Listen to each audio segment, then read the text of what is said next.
we can endure anything and adapt and pivot and change. Wrestling gave us that ability. I would say nothing in life has impacted me more than the things wrestling has taught me in terms of self-reflection, resilience. Toughness. Some guys have it, some guys don't. Adversity, 100%. How to pick myself up and be a man after I failed. And everything that has shaped my life and where I'm at today would not be there without the values and basically the lessons I've learned through the sport of wrestling. For me, wrestling saved my life because it allowed me to focus and channel my energy. We're fortunate if you wrestled, because if you wrestled, natural talent helps, but it's 5% of the ingredient. It pales in comparison to heart and technique and effort. It humbled me, taught me humility. Nothing can humble you more than wrestling. I think it's the learning to adapt, right? You learn how to adapt, you learn how to solve problems. You know, if I look back at my time I spent wrestling, if they gave me one thing more than anything else, it's mental toughness. Wrestling fans, welcome to the Wrestling Changed My Life podcast. This is your host, Ryan Warner. It's Sunday, March 19th. We have a solo episode today. I recorded an episode at the Tulsa Airport. I wanted to get it to you. It's my download on the NCAA tournament. I haven't rewatched any of the matches, so just keep that in mind as you listen to this. But this episode is just me giving a recap on the NCAA tournament. Thank you to our sponsors, Beat the Street Chicago. Go to btschicago.org/donate to support Beat the Street Chicago and help every Chicago youth see that wrestling changed their life. Thank you to QUANT Wrestling, the Moneyball approach to college wrestling. QUANT Wrestling is a statistical platform where they compare hundreds of data points to predict wrestling outcomes. Download the QUANT app now in the Google and Apple Play stores. Thank you to our fan of the week. This one goes to Joel Carr.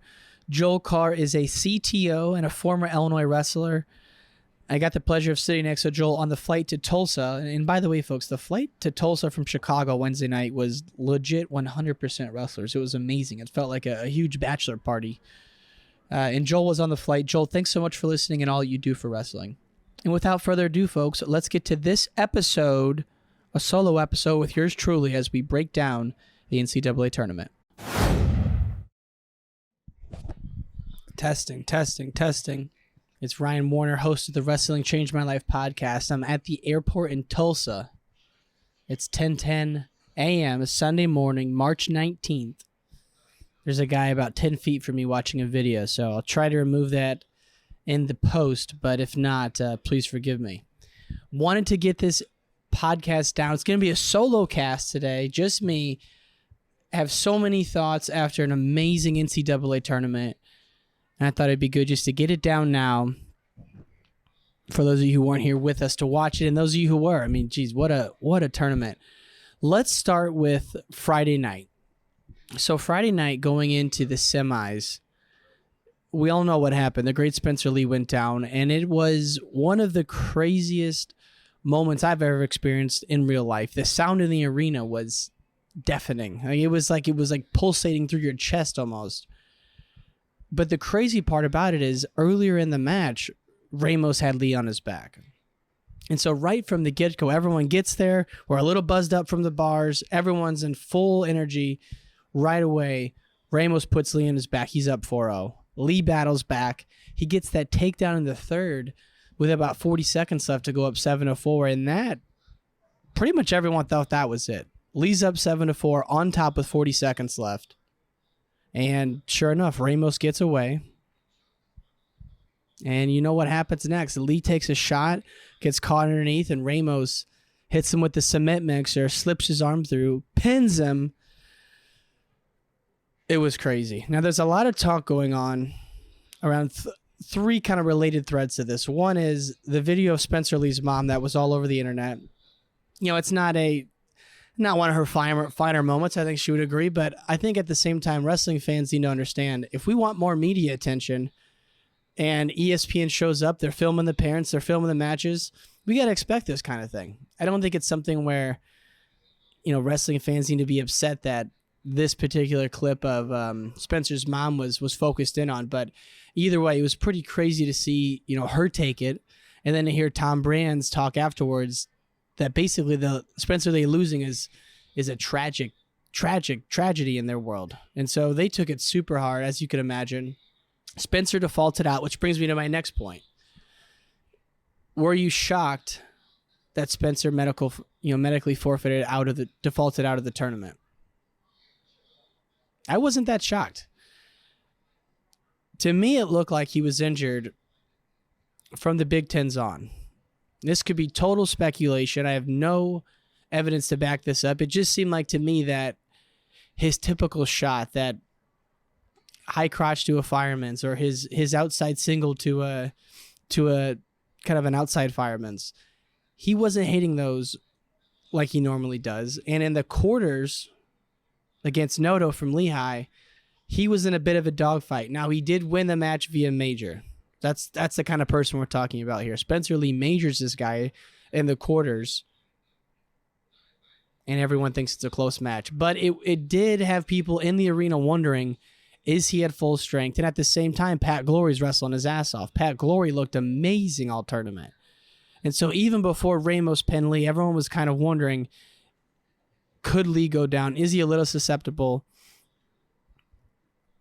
I don't think it impacted the moment. It's nothing to take away from Matt Ramos, an Illinois boy. Nothing but respect and props to him. What an amazing moment. And to be able to go for it like that, down 2 with 30 seconds left after he got that escape, crazy. So that was an awesome moment. It wasn't awesome for Spencer Lee. It was awesome for the wrestling world in terms of the energy that happened. It was a sad moment for a lot of people, but it was electric. And that just started things off. At 133, I'm not going to go through every weight in the semis, but at 133, the next 2 matches carried the momentum. You had Vito versus Fix. Vito, cat quick, lightning quick, comes out, takes it to Fix. Now, I didn't think Fix looked that great in the quarters against Bird. I actually think there was a horrendous stall call that went against Bird late in the match that probably should have sent Bird Fix into OT. But either way, Vito looked amazing. Dayton Fix is one of the best college wrestlers of the last decade, hands down. But Vito took it to him, and even late in the third, where you thought we were going to see kind of Vito back up and hang on, and rightly so, he was up big. But instead of that, he shoots a double, and I can't get the image out of my mind. He shoots a double, kind of spikes him down, and he beats Dayton Fix. Right next door, 20 feet to the right, RBY and Mikhail McGee from Arizona State, another Illinois boy, were having a scrap. This was one of the funnest matches of the tournament, if not the most fun, in terms of Mikhail McGee, extremely quick, was probably too offensive in this match. I remember thinking that, like, he was shooting almost too much because a lot of RBY scores came off of those counters. But man, McGee is amazing. He has no fear, was letting it rip. A couple times he was so close to taking RBY down. RBY, incredible competitor, insanely mentally tough, defended them all, and got the takedown in overtime. It was an amazing match. One that I'll never forget. Like, those 3 on Friday night, Lee Ramos, Fix Vito, and then McGee RBY were just absolutely crazy. The rest of the night was amazing as well. I mean, this is one of the best tournaments, if not the best tournament that a lot of people can remember in recent years. So that was one thing that stuck out to me, is those 3 matches Friday night. Moving into Saturday, the talk all across town all day Saturday was that Trump was going to be at the event. Sure enough, he was there. It was quite a spectacle. He had a kind of a box on the lower left of the arena, kind of at floor level. Secret Service everywhere. You couldn't even get into certain areas of the arena. But it was definitely interesting to see him there. Every champ after the match walked over and got a picture with Donald.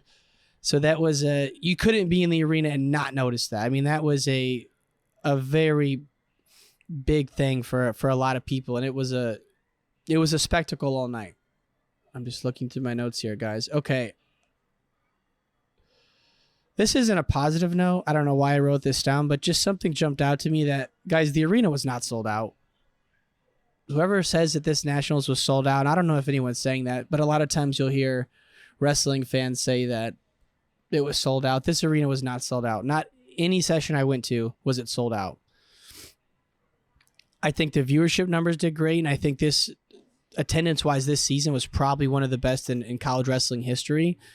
School across the country, school after school, was setting dual meet records for attendance. But this national tournament was not sold out, and it was a little surprising. I saw one person post online that they thought the reason it wasn't sold out is that Oklahoma State, which I don't know if they hosted it, but you think Tulsa, Oklahoma, you think OU, you think Oklahoma State. Oklahoma State had their worst performance ever. And I think a lot of fans going into it were expecting maybe a down year, because a lot of what I see online is that a lot of Cowboy fans maybe didn't show up in full force, and that's why it wasn't sold out. It didn't take away one bit from the energy. The wrestling was as good as it's ever been, and the parity in wrestling now is incredible. Every match was a freaking scrap. But it bummed me out a little that in the finals on Saturday night, it was not sold out. The top section, probably a couple rows in each one. I still think, folks, I know you're sick of me hearing this. I want it in Chicago. There's not a city that the Nationals has been hosted at that has more accessible airports, more hotels, more bars, more restaurants. The arena, we're talking about the place Michael Jordan played in, folks, the United Center. That would be an incredible NCAAs. I think Tulsa did as good a job as they could do. The arena was not as nice as last year, but I know everyone's very excited for things to head to Kansas City next year. So in terms of the attendance, the fans were crazy, not a sellout. Next year in Kansas City, I think, is going to be electric. People love Kansas City. All right, let's move on. Okay, back to the wrestling. Ohio State takes fourth. I don't know anybody, including myself, who had Ohio State in the picture to get a trophy at this tournament. And looking back at the results, even Friday night, I don't believe Ohio State was in the top 4 until maybe Saturday morning. You know, maybe you thought that Nebraska would get on there. Nebraska was having a good tournament. Michigan was hanging around there. Arizona State was hanging around. But sure enough, when the tournament was over last night, Ohio State takes a 4th place. Several guys out-wrestled their seed. They had Jesse Mendez, they had Romero, they had Smith, they had D'Amelio, and of course the great Sammy Sasso takes second to Yanni D. I looked up their dual meet record, and Ohio State had a good season dual meet wise. What was their record? 13-3, 6-2 in the conference. But either way, folks, Ohio State takes a 4th. I think it's just a tribute to Tom Ryan, Jaggers, Stieber. What an incredible job they did to have all those guys, except for Sasso, out-wrestle their seed, or most of those guys out-wrestle their seed was incredible. No one saw Ohio State getting 4th,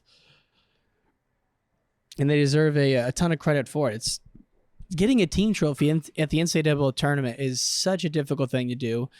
There's always that, like, you look at tiers in wrestling, you have the top 10. Those are your Virginia Techs, your NC States, your Michigans, your Arizona States. Like, those teams are perennially in the top 10, and Arizona State especially, they've been in the top 4 recently. So I think there's a big difference between 11 through 20, and then you get in the top 10, and then there's another tier of trophy contenders. And then you have Iowa and Penn State right now. But I don't think a lot of people had Ohio State in that trophy conversation, and to get a team trophy at this event is an incredible job by the Bucs. So congrats to Tom Ryan and everyone there. Jesse Mendez, let me tell you folks, my Lord, Jesse Mendez battled in the wrestlebacks, took out Lucas Bird in the blood round, broke my heart. And Mendez, true freshman, took him out in the blood round. So Ohio State, incredible tournament. Cornell takes third, folks. Cornell takes third. A lot of people kind of saw this coming in, but once you get in there Thursday night, Friday morning, like anything can happen at this tournament. And you saw, I believe it was 157, Julian Ramirez. It was Julian Ramirez, yeah. First round. Wow, I can't believe that was first round. Caleb Fish from Michigan State beat number 4 Julian Ramirez from Cornell, 8-4. So at this point, it's too early to tell, but you're still thinking that Cornell could get on that team podium, but it wasn't looking good. And then on the backside, did Ramirez place? Ramirez did not place. Wow, he lost to Griffith in the blood round. That's how tough this tournament is, folks. 165 especially. But Cornell takes third, 76 points, 6 more than Ohio State, and just 6 back from Iowa. You look at what Vito did. I mean, Vito got OW at this tournament, and rightly so. He wrestled incredible Friday night and Saturday night. I mean, you can't explain the quickness, the explosion at which he shoots, his setups, his post doubles. I mean, he's just incredible and doesn't stay on the mat when he gets to a single. It comes right up with it. So Vito gets OW. First NCAA title for Vito in the finals. He takes out RBY. And then Cornell also obviously had Yanni, who wins it. He wins his 4th title. So Cornell gets a team trophy. Yanni wins his 4th. Vito is OW. Huge congrats to Mike Gray and the Cornell staff, because this is their first team trophy under the Mike Gray regiment. Let's finish out the team standings, and we'll get into some of the matches from Saturday night. So Iowa takes second as a team, and I got to tell you, Friday morning and even Friday night a little bit, I kept looking up and seeing Iowa in second in the team race, and I was a little bit confused on how they were hanging on, because everywhere you looked, it just looked like they were having things kind of not go their way. Especially with Lee going down. Real Woods was looking great, but a couple, they had a couple losses. A couple guys lost in the wrestlebacks, and so you're wondering, are they still going to be able to score enough team points to get on the podium? But they went 6-1 Friday night. Jacob Warner was a wrestleback warrior, led the team charge, put the team on his back. Murin gets it done. Nelson Brands wrestled his ass off. Nelson Brands was battling. And those guys, and then Cassiope coming through. I mean, what can you say about that? I mean, 6-1 on Friday night. Iowa, second place, which, to them, I'm sure it's tragic. It's not what they want, but you got to be happy with how a lot of those guys battled back. Sad to see Jacob Warner and Cassiope, 2 Illinois boys. I believe their careers are done, but what a way to go out for Warner. Cassiope took a 4th. Had a tough one in the semis against Paris. Paris actually teched Cassiope in the semis, and that was insane. But nonetheless, Iowa gets second as a team. And obviously the team champ, folks, Penn State. Penn State's had 5 finalists for like the last 5-6 nationals. I posted on Instagram the exact number, but I don't even know how to comprehend that. 5 finalists, half the weights for the last 5 or 6 years have been from Penn State. Whatever they're doing, Kale, Casey, Cody, now Jimmy Kennedy, Varner, whatever these guys are doing it's mystical. I don't even know. I know Gable did it in the 80s, but I wonder how these numbers compare. They've won 10 team titles in the last 12 years. They're going to win it again next year, most likely. Some of their freshmen, Shane Van Ness, one of their freshmen who all year we were wondering, is he going to be the guy? Is he going to get it done? He gets third. Levi Haynes ran into a stud in the finals, AOC. We're going to get to him. He takes a second. One of the gutsiest matches I've ever seen I believe it was the quarterfinals against Andonian. Let me look just to make sure here. It was. All right, so Friday morning in the quarters. I remember this one because my brother and I had snuck down to the lower bowl, don't tell anyone. And we played the old game, folks, where our initial seats were good, not great. We wanted great seats. So we moved down, did a little seat hopping, played the game of acting confused when a couple people kicked us out of their seats, but they were nice about it. But I remember this Haynes-Andonia match because we had managed to find our way down to the first bowl and had a great view of this match.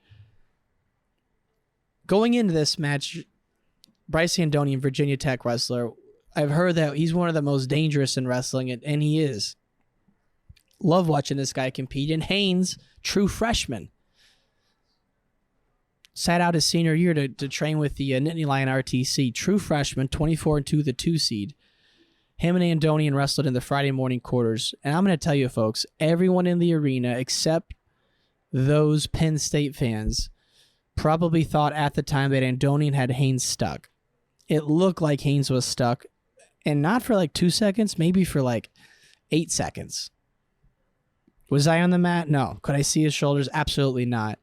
And I have not gone back to watch this match on YouTube, but I will. Either way, Haynes gets off his back. He's down 6-1. By the second period, I think he's winning. In the third period, he's broke Andonian, exhausted him, ends up pinning him. Levi Haynes is a bad man, and there's only so much good wrestling coming from him in the future. He's the second of the Penn State freshmen. You had Van Ness take a third. Haynes takes second. And then the third, Facundo went 0-2, which is definitely shocking. Definitely shocking to a lot of people. Loses first round to Pitt. And in the wrestlebacks, loses first round to Julian Ramirez. Folks, this is how unforgiving this tournament is. Facundo loses his first round match, and in his first round wrestleback draws Julian Ramirez, the 4 seed, loses 12-2. See, this is why we have to go back and look at these brackets. Like, take some time, go on track, look at the consolations, look at the championship bracket early rounds, because so much is going on at the tournament that you miss a lot. And I've always said this. I watch and remember more of the actual matches when I'm at home watching than when I'm at the tournament, just because there's so much going on. The ADD kicks in a little bit. You're watching this match, you go to that match, you miss something here, everyone starts screaming, you start watching match 1. So go back and look at these brackets. I mean, the backside of 165 is absolutely insane. Just in the this one section, Ramirez beats Facundo first round. Ramirez beats Braunagel 17-15, and I watched this one.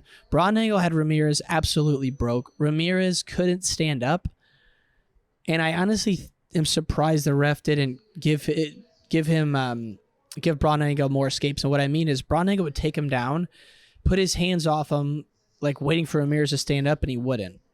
And so there's a couple of those where I thought maybe Braunagel could have got another one, but I mean, this Ramirez gutted out a win against Braunagel. Next round, guts out a win against Patrick Kennedy from Iowa. But then loses in the blood round to Griffith. It's just, I can't believe that Ramirez didn't place. I mean, look at that backside. The other side, you have Dean Hamidi, Illinois boy, taking 6, but I don't want to get off track. I just wanted to recap the team standings. Kale did a great interview afterwards. Go watch it on YouTube. He talks about how winning isn't that important. Wrestling's a game, which is kind of crazy to hear him mention that. Just because I remember some T-shirts growing up. Wrestling isn't a game. You can't play it. And here we go. The greatest coach of all time is saying it's just a game. Winning is really not that important. How you hold yourself accountable, that's what really matters. So go watch it on YouTube. In the arena, we don't get to watch all of the post-match pressers, the post-match interviews with QUANT. I would love to hear those in the arena. My man Stalemates, who we spent all weekend with Zach and Tyler from Stalemates, my brother and I did. Amazing guys. Love the Stalemates crew. but they were mentioning that, I don't know if it was in years past or if it was just wishful thinking, but they used to play the interviews that Quentin Kesnick does with the wrestlers as they come off the match to the whole arena. And that would be pretty great, because you do miss, when you're in the arena, you do miss Shane Sparks on the broadcast, right? You miss the interviews. Now, Jason Bryant, best PA man in the game, he's the best there is. But in terms of the match play-by-play commentary, it would be cool to have an earpiece in and hear Shane Sparks and Anthony Robles, or to hear JB and Jim Gibbons breaking it down. Would be pretty cool. All right, let's go through these finals matches, and then we'll sign off here. And again, folks, it's just me today. We're doing just a solo episode. I'm at the Tulsa Airport, heading home to the Chi. And let's get to these finals. Okay, so I guess we should go in the order it actually happened. So it started at 157, which meant that everyone knew we were getting Carr O'Toole second. Right, so that's a nice little way to start the evening. But the first match was Austin O'Connor, AOC, Illinois legend. He takes out Levi Haynes in the final 6-2. O'Connor was in control the entire match. Never a doubt. Haynes is, and that's not taking anything away from Haynes. Haynes is amazing, but O'Connor really rode him out, and then got to his offense, got 2 takedowns at least. And Austin O'Connor wins his second NCAA title. Now, for those of you who aren't from Illinois, Austin O'Connor won 5 IKWF titles, which is the middle school division. There's only been 3 or 4 5-time IKWF state champs. There's been maybe 20 4-time Illinois high school champs, but there's only been, again, maybe 4 or 5 5-time IKWF state champs. Tony Davis, Israel Martinez, Izzy Style. Shout out Izzy Style. Isaiah White, legendary OPRF wrestler, wrestled at Nebraska. And then Austin O'Connor. So Austin O'Connor wins 5 IKWF titles. Then he goes to high school, wins 4 high school titles. Then he goes to the NCAA and wins 2 NCAA titles. Definitely talking about one of the best Illinois wrestlers of all time. Illinois high school, Illinois-born wrestlers of all time. And he just got it done. Looked great. Levi Haynes, dangerous. He's probably going to win 3 more. Or 3 titles before he's done. 165. It was a little shocking to see O'Toole control the match as he did. The thing that I noticed was that, and this is, folks, I haven't rewatched these matches. This is not a match by in-match breakdown here, a match analysis, nothing like that. I'm just going off memory, and I got to rewatch all of these. But what I remember from the match is that O'Toole was able to finish very quickly, and that Carr really couldn't get to that single leg on either side. I know he was in, once or twice, but it was a little crazy to see the match go that way. O'Toole wins 8-2. Your heart breaks for David Carr. He beat O'Toole twice within the last maybe 3 to 4 weeks.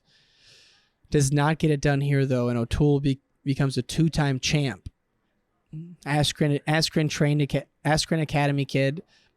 What a stud. I mean, gonna go down as one of the best college wrestlers of all time, as is David Carr, and a lot of bright futures, exciting wrestling on the futures for both of these guys on the freestyle scene. 174, Starachi gets a pin. Starachi's a bad man. I mean, the song he came out to reminded me of like a Mike Tyson song when he's fighting Lennox Lewis. It was scary. Carter Starachi is scary. He's not the typical Penn State wrestler. I'm telling you, this guy, he wants to be a heel. Maybe he is a heel. He doesn't mind talking a little trash. He slapped around D2 wrestling in his post-match interview, and nothing wrong with D2 wrestling. I love all divisions of wrestling, but Carter Starachi took a direct shot at Usman in his post-match interview, saying that the UFC belt was held by a Division II guy, which actually at that moment, Leon Edwards had won the fight and retained the belt. But this is what I'm talking about with Carter. He doesn't mind talking a little shit. He doesn't mind calling people out. Whereas at the next weight up, you have Aaron Brooks. He wins in the finals, totally controls the match, never in doubt. And in his post-match interview, he's talking about the big man upstairs. He's talking about the Lord. So that's what I mean when I say that Carter Starace he's a bad dude, and he's gonna hurt some people in the future. I mean, he's scary. Aaron Brooks, it's almost like, I don't want to say it's anticlimactic, but Aaron Brooks is that good that you just knew that this was gonna go this way. Takedown, a ride out, another takedown, and Parker Ketkaisen's a fucking savage. the guy doesn't stop coming. He's gritty, he's tough, but Brooks was too much. Brooks looks massive out there. Really big at 184. It's going to be interesting to see what Starace and Brooks do in the freestyle scene in the years to come. 197, by Thursday night, both returning NCAA finalists had lost. So 197 was crazy. The number one seed, Nino Bonacorsi, did run all the way to the finals.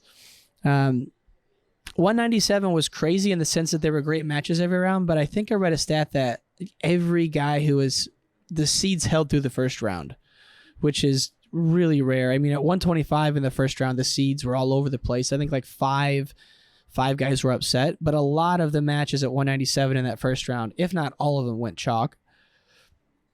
One that sticks out to me from this weight, Max Dean, what a warrior. Loses to Silas Allred 7-2. Cyrus Allred, he's legit. He's legit. I mean, 7-2 winner over Max Dean. Then he loses a tight one to Bonacorsi. I'm going on a tangent here. Bear with me. I just want to see where this ends up. Did Allred not... Oh my God, Allred did not place. He lost to Warner in the blood round. Wow.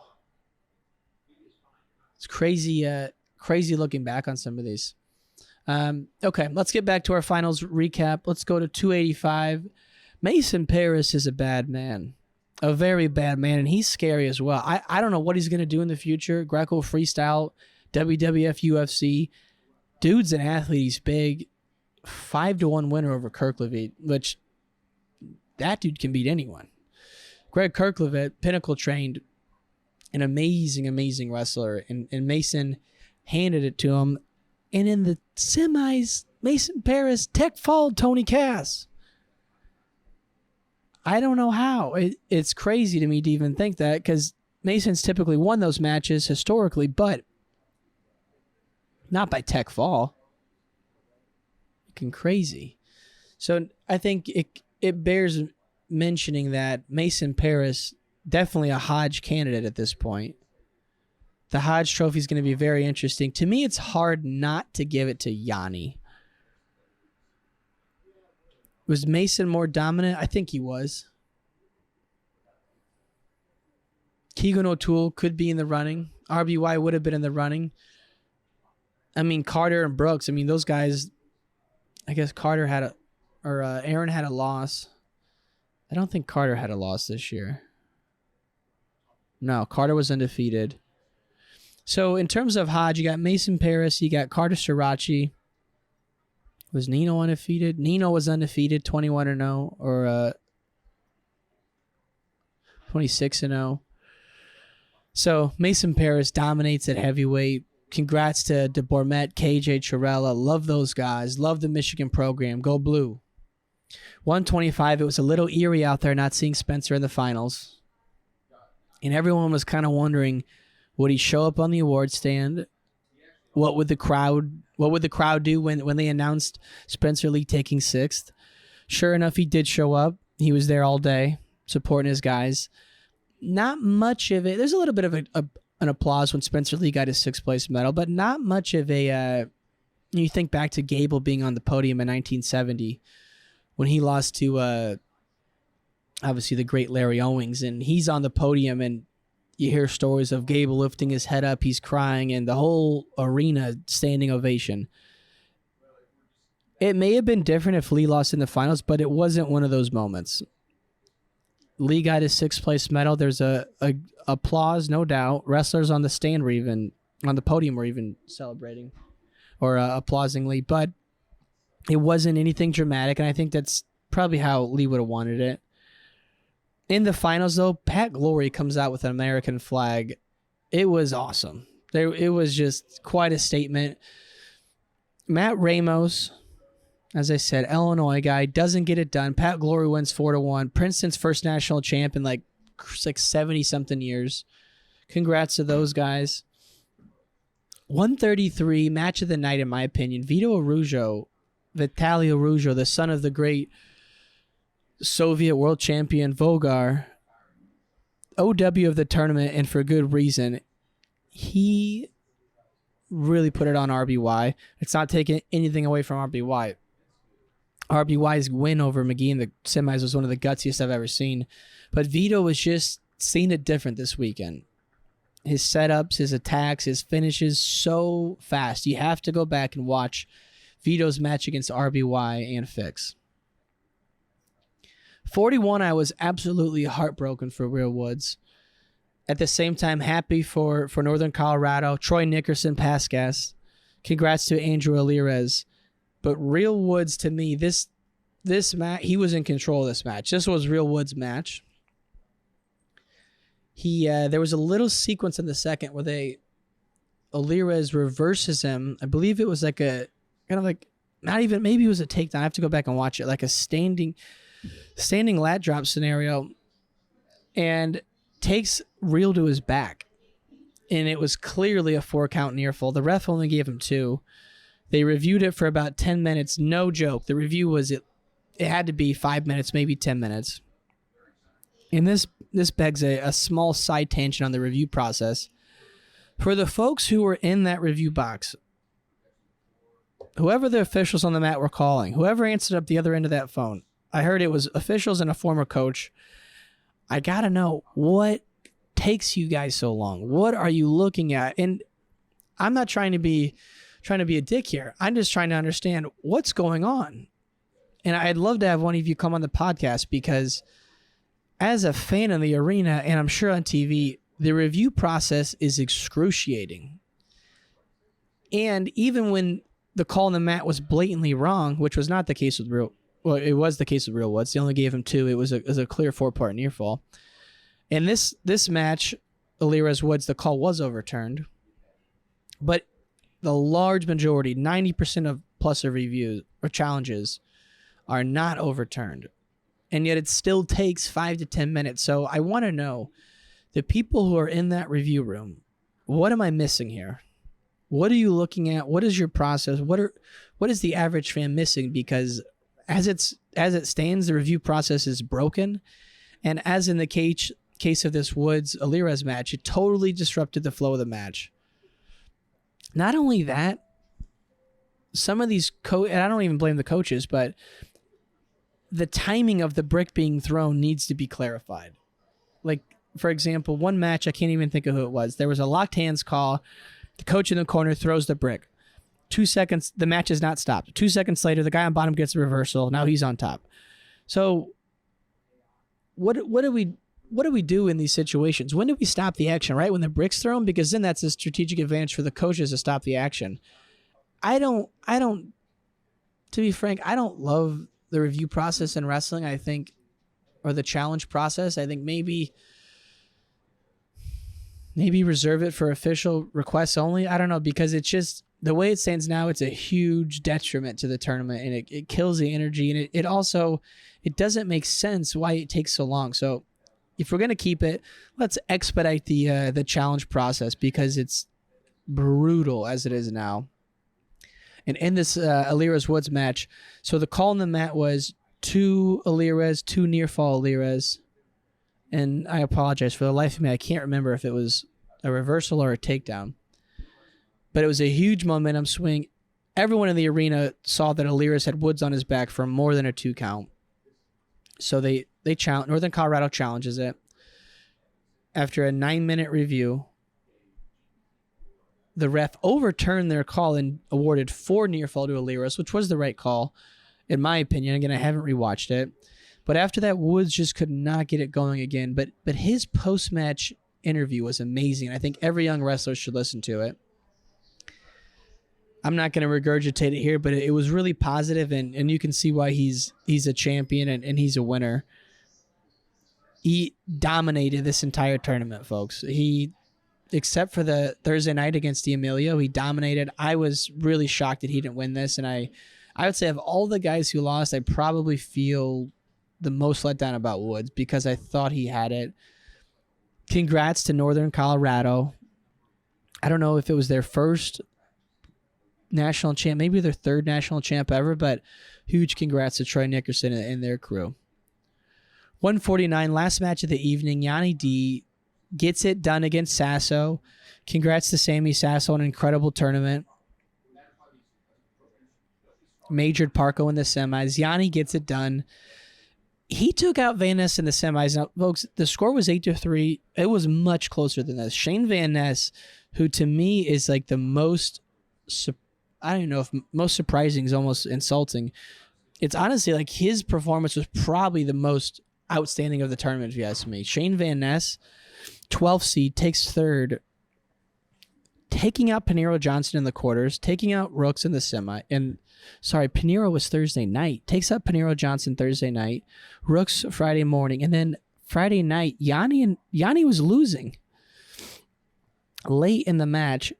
He was not as offensive as he normally was, and I was surprised that he didn't get to his single more often, but he did get it done. And in the finals, beat Sasso 4-2. Becomes a 4-timer. You got Pat Smith, Kale, Logan, Kyle Dake. He's the 5th ever. Cornell now has 2. I think everyone in the wrestling world, except for maybe the Matt Ramos camp, thought we would have had another 4-timer. So I think the story is Yanni gets it done, 4-timer. Is he the Hodge? I think he probably is. The story is also that Lee does not get it done. And I think there's a lot of questions on what's next for Spencer Lee. Was he hurt? And if so, is he going into surgery? If he's not hurt, when will we see him at the U.S. Open? We're going to have to. And what does the future hold for Spencer Lee? I think that is one of the biggest questions coming out of this tournament. A couple other final thoughts here, folks, before we sign off. My plane's about to take off. On Friday, I had the honor of being the MC at the Beat the Street Celebration of Impact event. It was Friday between the quarters and the semis. So while most of the wrestling world was indulging in a few, there was a couple hundred people at the Beat the Streets party, and it was really cool to be a part of it. Jordan Burroughs gave an amazing speech. He was awarded a Beat the Streets Level of Service Award, as was Rue Washington. Mike Novogratz introduced him. Thanks to Gina Perry and Ben Ryder for including me, and whoever, if you were there, please support Beat the Streets because it was an awesome event. I think final thoughts, folks, is amazing tournament. Best tournament I've ever been to, and I think a lot of people would say the same. I'm sad it's over, as always. Sunday morning after a big tournament is always a little bit of a crazy feeling. Thanks to everyone who came up and said what's up. It really means a lot to see some of the listeners in person and know how much you enjoy the show and how much it means to you. It gives me the motivation to keep doing this. So thank you so much. And if you weren't there, reach out to us on Instagram at Wrestling Changed My Life. Same with Twitter, and just let us know. We want this to be a community, and reach out anytime for suggestions or just to let us know if you're enjoying the show. My focus turns to the Henry Cejudo audio documentary. I don't think I've made this announcement official, so I'll make it now. We are releasing a 6-part audio documentary on Henry Cejudo's wrestling career. It goes live. I'm trying to pull up my calendar, the airport Wi-Fi. It's a little slow. Let's see here. The documentary will go live Monday, April 24th. All 6 episodes will go live Monday, April 24th. 6-part episode on Henry Cejudo and his wrestling career. It has nothing to do with his UFC career. It's all wrestling. It's called the Henry Cejudo Experiment. And the reason we called it that is Henry at a young age, 16, 17 years old, was part of an experiment conducted by USA Wrestling where they wanted to see what would happen if they took a young kid, moved him to the OTC, Olympic Training Center, skip college, and focus solely on the Olympics. What would happen? And that's what the documentary is. We explore that question. What would happen if you took a kid and put him solely in a room to focus on freestyle? And we go in deep into Henry's backstory. For this documentary, over 25 not in person, but probably 15 in-person interviews, 25 total interviews were done. I interviewed Henry twice, once in November, once in December, a couple hours each. And this project started back in August, actually. And our plan the entire time was to time the release a few weeks out from Henry's comeback fight. So Henry fights for the world title against Aljamain Sterling Saturday, May 6th, out in Jersey. And so it's his comeback fight, his first fight in 3 years. And so this 6-part audio documentary, we've been planning it since August to coincide with Henry's release, or Henry's comeback fight. A huge thank you to Chael Sonnen and to Raleigh Peterkin, who have been instrumental in this project. And now the real work begins. The script is finished. We're going to edit it over the next couple of weeks here. The trailer will be coming out in a couple weeks as well, and I can't wait to get it to you. I think it's going to be bigger than The Smiths. The Smiths was huge. Slaying Sativ, Escape from Inglewood, some of our other audio docs, but this one, the Henry Cejudo Experiment, is going to be really special. I can't wait for y'all to listen to it. And with that, I'm signing off, guys. I'm gonna board my flight, head back to the Shy, order a Lou Malnati's, put the Lululemons on, and get some rest. It's been an amazing NCAA tournament. Thanks to my brother Tanner for coming. It's always great to spend time with T-Dub and enjoy the wrestling. Thanks for everyone who said hi, and we'll see you at next year's NCAA's at Kansas City. Signing off, Ryan Warner, Wrestling Changed My Life. Thanks for listening to this episode of Wrestling Changed My Life. If you enjoy this episode, please support our sponsors, Beat the Street Chicago, QUANT Wrestling. And if you love Wrestling Changed My Life, subscribe to our podcast and leave a rating or review. We'll see you later this week with a new episode. Peace!